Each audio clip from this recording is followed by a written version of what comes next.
Je vais expliquer aux gens ici, nous sommes à l'aise, nous sommes dans la joie. On attend la présence de Dieu.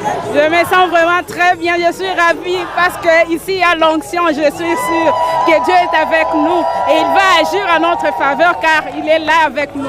En tout cas, je m'attends à ce que Dieu fasse des miracles, que la guérison vienne à moi par l'Esprit Saint. Ibintu bimeze neza cyane mu gikorane cyakanguka twuzi ubuntu bw'Imana turindiye kubona neza y'Imana yangiriye neza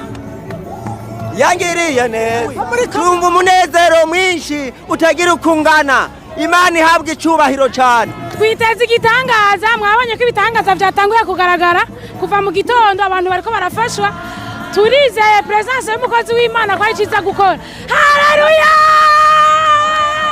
Nampokea Bwana na Mwokozi wetu. Tunangoja uponyaji wa Yesu Kristo. Amena. Dawidi aratamba mana.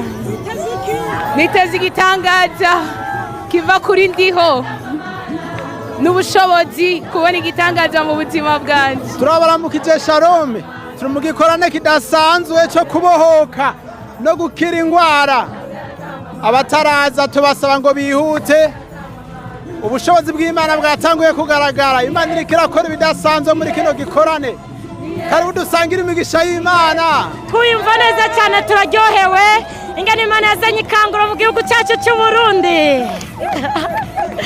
Turaryohewe cyane gose. On va avoir la victoire aujourd'hui. Nous sommes tellement joyeux par la grâce de Dieu que nous recevons ici. Moi, je suis venue de Goma, là où il y a la guerre, mais je me suis forcée d'arriver ici pour la gloire de l'Éternel. Vive l'Église, que vive notre groupe Kanguka, que vive notre Kanguka, Christ Ndikumana. Nous l'aimons beaucoup, beaucoup, beaucoup. Ulimana.